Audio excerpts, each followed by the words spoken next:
How to get sponsorship for your blog. आज इस video में हम सब बात करने वाले हैं कि किस तरीके से आप अपने ब्लॉग के लिए स्पॉन्सरशिप पा सकते हैं, किस तरीके से आपको अपने ब्लॉग के लिए स्पॉन्सरशिप लेके आनी है। तो अगर आप सबको भी जानना है डिटेल में सारी चीजें, तो आप इस वीडियो को कंप्लीटली लास्ट तक देख सकते हैं।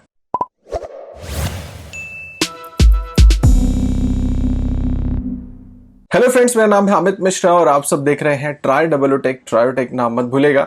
तो फ्रेंड्स, आज का जो हमारा टॉपिक है कि how to get sponsorship for your blog. तो ये पूरी वीडियो मेरे एक्सपीरियंस पे बेस्ड होने वाली है कि मैंने जो अपने 5 साल में अपने ब्लॉगिंग जर्नी के क्या क्या सीखा, क्या क्या स्पॉन्सर्स के साथ डील की, सब कुछ मैं आपको इसमें बताने वाला हूं based on my own personal experience. तो मैं आप सबसे गुजारिश यही करूंगा कि वीडियो थोड़ी सी लंबी भी हो सकती है, तो आप इस वीडियो को कंप्लीटली लास्ट तक देखिए। और वीडियो को स्टार्ट करने से पहले मैं आप सबसे बोल देना चाहता हूं कि अगर आप सब हमारे चैनल पे नए हैं, पहली बार आए हैं, तो आप सब हमारे चैनल को सब्सक्राइब कर सकते हैं। बेल आइकन को भी प्रेस कर दीजिए। बेल आइकन पे क्लिक करके ऑल का जो नोटिफिकेशन है उस पर क्लिक कर दीजिए। वीडियो को लाइक करके आप मुझे इंस्टाग्राम पे फॉलो कर सकते हैं। डिस्क्रिप्शन में सभी लिंक्स अवेलेबल है। और फ्रेंड्स, मैं आप सबसे ये भी बोल देना चाहता हूं कि हमारी इस वीडियो में मे बी बैकग्राउंड नॉइज भी आ सकती है, क्योंकि मेरा घर रोड के जस्ट बगल में है और वीडियो बनाना नियर टू इम्पॉसिबल होता है क्योंकि इतना साउंड आता है। तो थोड़ा सा बियर करिएगा। तो फ्रेंड्स, चलिए वीडियो में आगे बढ़ते हैं और आपको दिखाते हैं कि किस तरीके से आपको स्पॉन्सरशिप लानी है अपने ब्लॉग के लिए। तो फ्रेंड्स, सबसे पहले हम सीधी सीधी बात कर लेते हैं कि स्पॉन्सरशिप होता क्या है, जिन लोगों को नहीं पता है। स्पॉन्सरशिप का मतलब होता है कि जब आप अपने एसेट्स पे, अपने प्लेटफॉर्म्स पे किसी और का प्रोडक्ट है, कोई कंपनी है,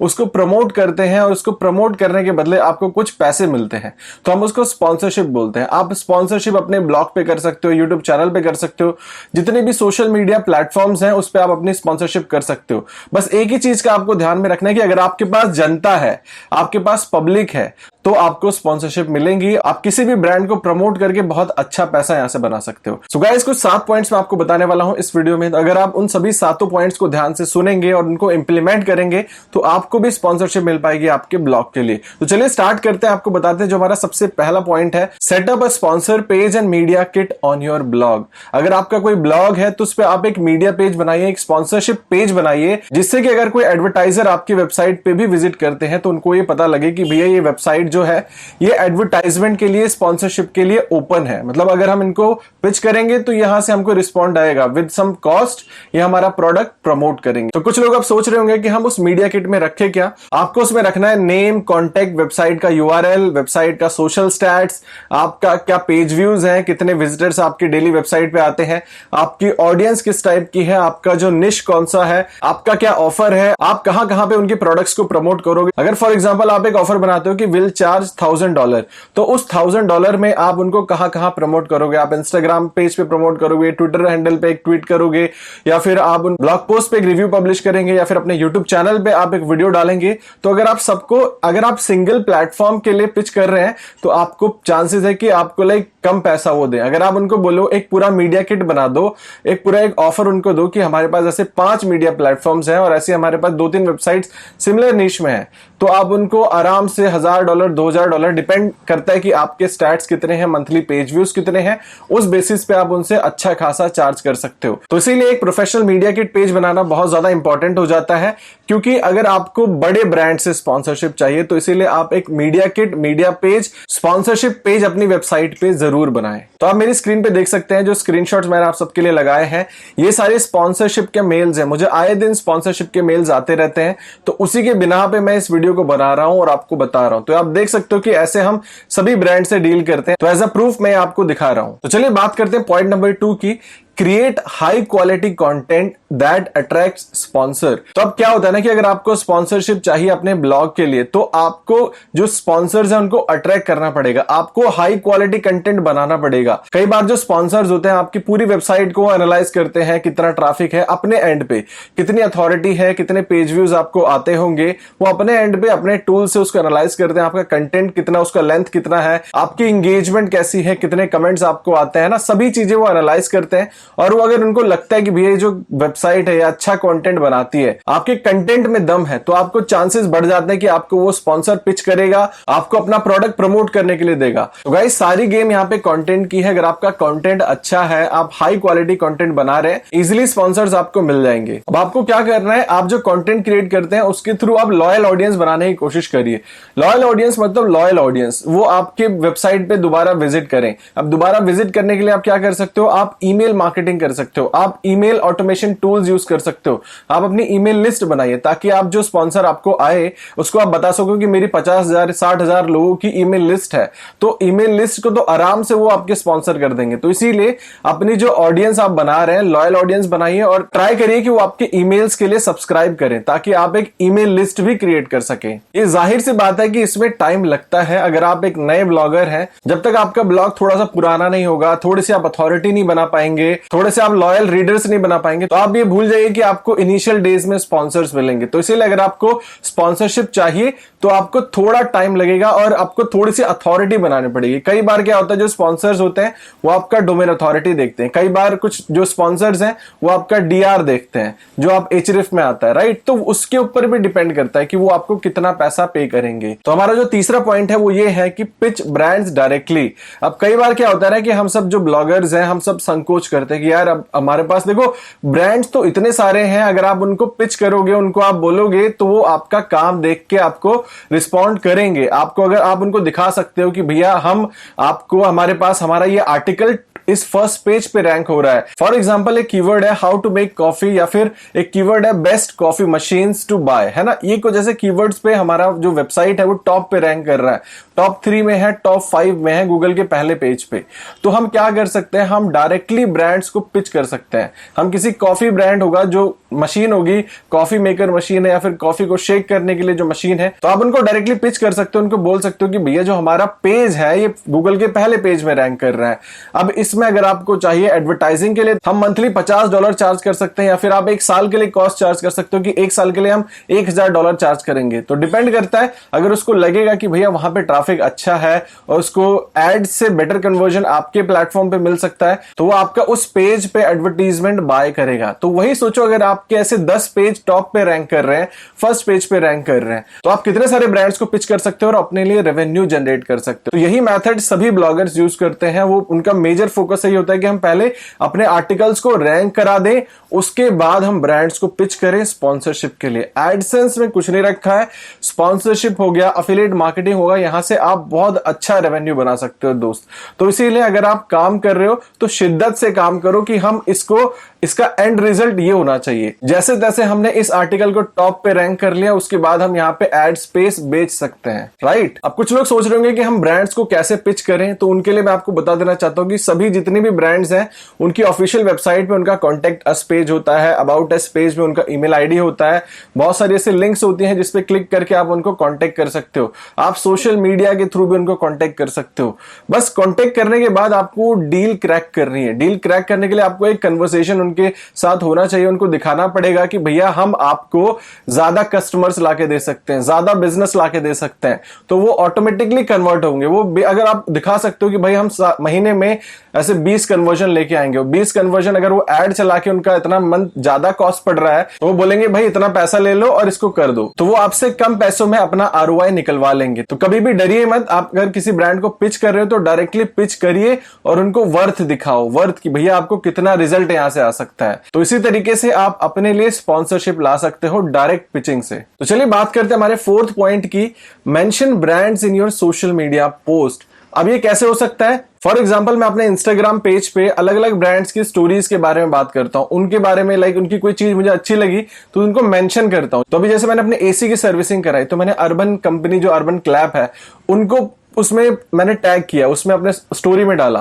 तो उन्होंने भी देखा, उस पर रिस्पॉन्ड किया। अगर उनको भी लगता कि मैं एक ऐसा इन्फ्लुएंसर हूं, ऑब्वियसली उन्होंने चेक तो किया होगा कि किसने हमारी स्टोरी में हमको टैग किया है, ट्विटर पे टैग किया है या फिर फेसबुक पे टैग किया है, तो वो चेक करते हैं। तो अगर उनको लगता है कि आपकी फैन फॉलोइंग अच्छी है, आपके पास अच्छी इंगेजमेंट है, आप एक ब्लॉगर है, यूट्यूबर है, तो आपको स्पॉन्सरशिप मिलने के चांसेस बढ़ जाते हैं। मुझे रेफरल से कितने सारे स्पॉन्सरशिप आए हैं। अभी जैसे हमने बहुत सारे एग्जाम्पल है, हमने ब्लॉग के लिए मैंने होस्टिंग कंपनियों को टैग किया था, तो उसको देख के दूसरी होस्टिंग कंपनियों ने मुझे पिंग किया कि अमित हमको भी प्रमोट करो। जब वो एक प्लेटफॉर्म के लिए बोलते हैं, इंस्टाग्राम के लिए, तो मैं उनको बोलता हूं कि भैया हमारे ये सारे प्लेटफॉर्म्स भी हैं, इन सब के लिए हम इतना चार्ज करेंगे। अगर इस प्लेटफॉर्म से आप इतनी लिमिटेड ऑडियंस तक जा सकते हो, अगर हम सभी को यूज करेंगे तो आप इतनी ऑडियंस तक जा सकते हो, तो उनसे फिर हम अच्छा चार्ज भी करते हैं, राइट। तो इसी तरीके से जो मीडिया किट वाली बात है, आप उसको अपनाइए और ब्रांड्स को टैग करिए इंस्टाग्राम पे, फेसबुक पे, जहां पे भी आप टैग करना चाहते हैं, आपके पास फॉलोइंग है। और अगर आप सब भी मुझे इंस्टाग्राम पे फॉलो नहीं करते हैं तो इंस्टाग्राम पे फॉलो कर लीजिए। आप देख सकते हैं किस तरीके की इंस्टाग्राम स्टोरीज में डालता हूं,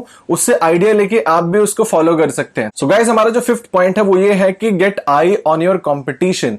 आपको आपका जो कंपटीशन है उस पर भी ध्यान रखना पड़ेगा कि वो किस तरीके के स्पॉन्सर्स उनको मिल रहे हैं, उसको कौन से ब्रांड ने स्पॉन्सर किया है। तो आप ना उन ब्रांड्स को डायरेक्टली पिच भी कर सकते हो। आपके जो ब्लॉग्स हैं, आप देखो कि उनको कौन कौन से स्पॉन्सर्ड पोस्ट मिल रहे हैं, तो आप उनको, अगर आपके पास सिमिलर ऑडियंस है या फिर उससे अच्छी ऑडियंस है, तो आप उनको डायरेक्ट पिच कर सकते हो ब्रांड्स को कि अगर आपने उसको इतना पे किया है तो हम भी आपको उससे अच्छी ऑडियंस लाके दे सकते हैं और आपको कन्वर्जन लाके दे सकते हैं। तो देखिए यहां पे ना म्यूचुअल बेनिफिट वाली बात होनी चाहिए कि आप उनको अगर प्रमोट कर रहे हैं तो उनको भी बेनिफिट होना चाहिए। अगर उनको बेनिफिट नहीं होगा, एक बार आप उनको कन्वर्ट कर लोगे, नेक्स्ट टाइम आपको फिर स्पॉन्सरशिप्स नहीं मिलेंगी। तो इसीलिए आप आई तो रखिए अपने कंपटीशन के ऊपर, लेकिन उनको रिजल्ट भी दिखाइए। तो बस इसी चीज का आपको ध्यान में रखना है कि उनको आप कितना आरओआई दे रहे हैं, कितने कन्वर्जन दे रहे हैं, कितनी इंगेजमेंट दे रहे हैं, कितनी रीच दे रहे हैं, राइट। तो ये बहुत मैटर करती है आपके ब्लॉग पे अगर आपको स्पॉन्सरशिप लेके आना है। सो गाइस, हमारा जो 6th पॉइंट है वो ये है कि pitch brands who you see in Google Ads। मतलब अगर आप अपने ब्लॉग पे एडसेंस चलाते हैं और आपने देखा है कि आपके एड्स में कौन कौन से ब्रांड्स आ रहे हैं, तो आप उन ब्रांड्स को डायरेक्टली पिच कर सकते हैं। अब मैं इसलिए बोल रहा हूं क्योंकि वो जो अगले बंदे हैं, कहीं ना कहीं उन्होंने या तो आपकी वेबसाइट को टारगेट किया हुआ है, आपकी वेबसाइट पे एड चलाने के लिए रिजर्व किया हुआ है। कई बार कुकीज का भी खेल होता है, लेकिन आपको ये चीज भी ध्यान रखना है कि अगर वो एडसेंस पे स्पेंड कर रहा है पैसा, अगर आप उसको चीप प्राइस में रिजल्ट दे सकते हो, तो ये बहुत तरीका है। मैंने कई बार गूगल एड्स से दूसरी वेबसाइट, अपने कंपटीटर के साइट्स पे देखा है, अगर वो गूगल एड्स चला रहे हैं तो उनको पिच किया है और रिजल्ट्स भी आते हैं। तो इसलिए गूगल एड्स एक बहुत जबरदस्त मीडियम है स्पॉन्सरशिप्स पाने के लिए। आप लोगों को पिच करो जो गूगल एड में पैसा खर्च कर रहे हैं। वो गूगल एड में पैसा खर्च नहीं करेंगे, फिर वो पैसा आपको देंगे और आप उनको रिजल्ट भी लाके दोगे। गूगल एड्स पे उनका ज्यादा पैसा खर्च हो जाता है। ये मैंने खुद पर्सनल एक्सपीरियंस किया है। मैंने जब ब्रांड से बात किया है तो वो खुद बोलते हैं कि भैया अगर हम गूगल एड्स पे 2 लाख रुपए खर्चा कर रहे हैं और वही चीज हम 50,000 में उससे अच्छा आरओआई निकलवा लेते हैं। तो इसीलिए आपने देखा होगा बहुत सारी कंपनियां इन्फ्लुएंसर मार्केटिंग करती हैं, ब्लॉगर्स को आउटरीच करती हैं। अभी तो बहुत सारी ऐसी पीआर कंपनीज भी बन गई हैं जो लोगों को आउटरीच करती हैं, वो स्पॉन्सरशिप दिलाने में हेल्प करती हैं। तो इसीलिए आज का जो टाइम है वो सबसे बड़ा फैक्टर है ट्रस्ट। आपके पास एक लॉयल ऑडियंस है, तो गाइज आपको इसी तरीके की लॉयल ऑडियंस बनानी पड़ेगी अगर आपको स्पॉन्सरशिप चाहिए, क्योंकि वो जो ब्रांड्स हैं वो लॉयल ऑडियंस देखते हैं, एंगेजमेंट देखते हैं, आप उनको कितने रिजल्ट्स लाके दे सकते हैं। अगर आप कोई ऐप प्रमोट कर रहे हैं तो आप कितने इंस्टॉल्स लाके दे सकते हैं, तो वो नंबर्स पे भी बात करते हैं। कई बार क्या होता है कि अगर आपकी मैसिव ऑडियंस है तो नंबर्स नहीं पूछते। अगर आपकी जो ऑडियंस रिस्ट्रिक्टेड है, लिमिटेड है, तो पूछते हैं कि भैया एक्सपेक्टेशन उनकी होती है कि आप कितने डाउनलोड्स लेके आ सकते हो, कितने साइनअप्स लेके आ सकते हो, राइट। तो इस चीज का भी ध्यान रखें। अगर आप इस पे श्योर हैं, आप कॉन्फिडेंट हैं कि हमारा ये आर्टिकल टॉप रैंक कर रहा है गूगल में और यहाँ पे इस टाइप की ऑडियंस आती है, हम इनको इस टाइप का रिजल्ट दे सकते हैं, then you are good to go. आपको स्पॉन्सरशिप भी मिलेंगी और आपकी स्पॉन्सरशिप सक्सेसफुल भी होगी। तो इस चीज का ध्यान रखिए। सो गाइज, हमारा 7th पॉइंट है maintain good relationship with your sponsors to get more placements over time. तो आपके जो करंट स्पॉन्सर्स हैं उनके साथ एक हेल्दी रिलेशनशिप बना के रखिए, ताकि अगर आपके रिजल्ट्स भी अच्छे नहीं आते हैं फिर भी आपको फ्यूचर में स्पॉन्सरशिप मिलती रहे, वो आपको फ्यूचर में स्पॉन्सरशिप देते रहे, क्योंकि आपका रिलेशनशिप अच्छा है। लेकिन अगर आरओआई नहीं है तो कहीं ना कहीं आपको स्पॉन्सरशिप इन फ्यूचर नहीं मिलेगी। अगर आप उनको रिजल्ट्स दिखा पा रहे हैं और एक अच्छा आपने रिलेशनशिप मेंटेन किया है तो आपको स्पॉन्सरशिप मिलेंगी। कई बार क्या होता है ना कि हम सब बहुत ईगो में आ जाते हैं कि नहीं यार, वी आर तो इन्फ्लुएंसर्स, हमने उनसे $1,000 की मांग की, अब वो $1,000 नहीं, वो बोल रहा है कि भैया $200 में कर दो, वो मुझे $200 दे रहा है तो मैं, मेरी क्या इतनी ही वर्थ है। तो इस केस में ना हम सब कई बार उनसे अच्छे से बात नहीं करते, इससे हमारा ही नुकसान होता है, क्योंकि उनके पास तो भैया और सारे ऑप्शंस हैं, लेकिन हमने तो अपने पैर पे कुल्हाड़ी मार ली। तो इस चीज का भी ध्यान रखिए। एक अच्छा हेल्दी रिलेशनशिप आपको बहुत सारे स्पॉन्सरशिप्स ला के देगा इन फ्यूचर। तो गाइस चलिए जल्दी से हम हम बात करते हैं कुछ क्वेश्चंस की जो आप सब हमसे पूछते हैं, मतलब FAQs है। How much do blog sponsors पे? ये जो स्पॉन्सर्स होते हैं ये हमको कितना पे करते हैं? तो मैं आपको बोलना चाहूंगा कि ये जो इनका स्टैंडर्ड प्राइस होता है, जो ये इजीली पे कर देते हैं, वो $350 से लेके $1050 तक, मतलब $1000 तक आराम से आपको मिल जाता है। लेकिन it depends on your authority, आपकी अथॉरिटी कितनी है, आपकी ऑडियंस कौन सी है। अगर आप ऐसे इंडस्ट्री में है जिसमें कि आपको लाइक फाइनेंस निश में है, या फिर आप ऐसे मार्केटिंग निश में है, हेल्थ निश में है, तो इन सब में आपको स्पॉन्सरशिप्स बहुत अच्छे प्राइस में मिल जाती हैं। अगर आपका DA 40+ है, मेजरली वो DA देखते हैं और आपकी एंगेजमेंट देखते हैं। आपकी वेबसाइट में मंथली 50,000 से ज्यादा आपको पेज व्यूज आते हैं और आपका अथॉरिटी 40 पार है, तो आप इजीली एक्सपेक्ट कर सकते हैं कि आप एक स्पॉन्सरशिप का $500 से $1000 आराम से चार्ज कर सकते हैं, डिपेंडिंग ऑन योर डील। आप उनसे किस तरीके से डील करते हैं। प्राइसिंग आपके ऑफर के ऊपर भी डिपेंड करता है कि आप उनको किस टाइप का ऑफर प्रोवाइड कर रहे हो। अगर आप उनको लगता है कि भाई अच्छा ऑफर आप दे रहे हो, मीडिया किट आपकी अच्छी है, आप और सभी सोशल मीडिया प्लेटफॉर्म्स पे भी प्रमोट करोगे, तो आप आराम से $500 से $1000 चार्ज कर सकते हो। अगर आपका अथॉरिटी और अच्छा है तो आप उनको $1000 से भी ऊपर चार्ज कर सकते हो। तो अब क्या होता है ना कि कई बार आपके आर्टिकल्स पहले पेज पे रैंक करते हैं गूगल के, लाइक पहले दूसरे पोजीशन पे भी आपको ज्यादा ऑर्गेनिक ट्रैफिक आ रहा है, तो यू आर द बॉस। अब आप उनसे जो मर्जी चाहे, अगर आपको जितना मर्जी आप डील कन्वर्ट कर ले जाए, उतना मुंह मांगा उनसे चार्ज कर सकते हैं। लेकिन उनको भी देखना है कि अगर उनको रिजल्ट आ रहे हैं तो वो फ्यूचर में कंटिन्यू करेंगे, नहीं तो वो नहीं करते हैं। तो आई होप अभी आपको प्राइसिंग से रिलेटेड चीजें क्लियर हो गई होंगी कि आपको कितना वो पे करते हैं और आपको कितना उनसे चार्ज करना चाहिए। तो अब जो दूसरा सबसे बड़ा क्वेश्चन है कि how do we get our first sponsorship. अब जैसे कुछ ब्लॉगर्स होते हैं जो न्यूबीज है, वो ये सोचते हैं कि हम अपनी पहली स्पॉन्सरशिप कैसे लेके आए। तो मैं आपको यही बोलना चाहूंगा कि आपको सबसे पहले स्पॉन्सरशिप पे फोकस नहीं करना है। स्पॉन्सरशिप तो आपको मिल जाएगी, सबसे पहले आपको ट्रैफिक पे फोकस करना है कि आपको ट्रैफिक कैसा आ रहा है। आपको अपनी लॉयल ऑडियंस बनाने में फोकस करना है। जब आपको लगे कि आपकी जो वेबसाइट है कुछ कीवर्ड्स पे रैंक कर रही है, ट्रैफिक अच्छा आ रहा है, या फिर आपने किसी और प्लेटफॉर्म पे अच्छी ऑडियंस बनाई है, तो आप वहां से ट्रैफिक ड्राइव कर रहे हैं, तो आप उनको अपनी कैपेबिलिटी डायरेक्ट ब्रांड्स को पिच करिए, अपनी कैपेबिलिटी बताइए कि हमारा जो ये आर्टिकल है ये इस पेज पे रैंक कर रहा है। और ये मैं मनगढ़ंत कहानियां नहीं बता रहा हूं, ये सब हमने टेस्ट किया, ये सब मैंने खुद से ट्राई किया है, तो रिजल्ट आते हैं। तो इसीलिए आप पिच करो, डरो मत कि भैया वो इतना बड़ा ब्रांड और मैं एक छोटा सा ब्लॉगर, मुझे वो भाव देगा कि नहीं देगा। बिल्कुल देगा। अगर आपके पास ट्रैफिक है, आप उसको रिजल्ट्स लाके दे सकते हो, तो वो आपको बिंदास मुंह मांगे पैसे देगा। तो इसीलिए अगर आपको पहली स्पॉन्सरशिप चाहिए तो पहले आपको फोकस करना है अपनी ऑडियंस बनाने पे, लॉयल ऑडियंस बिल्ड करिए, उसके बाद ब्रांड्स को पिच करिए। तो फ्रेंड, जाते जाते मैं आपको एक वेबसाइट बता देना चाहता हूं जिसका नाम है रेव कंटेंट, REVCONTENT कंटेंट। रेव कंटेंट गूगल में सर्च करिए और यहां से भी आप अपने लिए बहुत सारी स्पॉन्सरशिप लेके आ सकते हैं। तो फ्रेंड्स, इस वीडियो में बस इतना ही। आई होप आपने इस वीडियो में बहुत कुछ सीखा होगा, कैसे स्पॉन्सरशिप लेके आते हैं, कैसे डील करते हैं। तो अगर आपको वीडियो अच्छी लगी हो, वीडियो में आपने नया कुछ सीखा, तो आप इस वीडियो को लाइक कर सकते हैं, शेयर करिए अपने फ्रेंड्स के साथ, ताकि ज्यादा से ज्यादा लोगों को इसके बारे में पता चले कि स्पॉन्सरशिप कैसे लेके आते हैं। अगर आपके मन में कोई भी सवाल है, कोई भी क्वेरी है, कोई भी क्वेश्चन है, तो आप मुझे नीचे कमेंट सेक्शन में लिखिए, मैं उसका रिप्लाई करने की कोशिश करूंगा और मैं करता भी हूं। और नए लोगों से गुजारिश है, जो लोग नए चैनल पे आए हैं, तो आप सब चैनल को सब्सक्राइब कर सकते हैं, बेल आइकन को भी प्रेस कर दीजिए, ऑल नोटिफिकेशन पे क्लिक कर दीजिए। और आप सब मुझे इंस्टाग्राम पे भी फॉलो कर सकते हैं, डिस्क्रिप्शन में मैंने लिंक दे रखा है, मेरा इंस्टाग्राम हैंडल है AKA अमित मिश्रा। जाके आप वहां पे देख सकते हैं किस टाइप की स्टोरीज में डालता हूं, पोस्ट में डालता हूं, तो फॉलो कर लीजिए। कमेंट में भी मैंने पिन कर दिया अपना इंस्टाग्राम, आप वहां से भी जाके मुझे फॉलो कर सकते हैं। तो गाइस, फिर चलिए, फिर मिलते हैं आपसे अपनी फ्यूचर वीडियोस में। तब तक आप यूं ही हंसते रहिए, मुस्कुराते रहिए, दिल्ली रहिए, गाजियाबाद रहिए, आबाद रहिए, जिंदाबाद रहिए। Take care, good bye.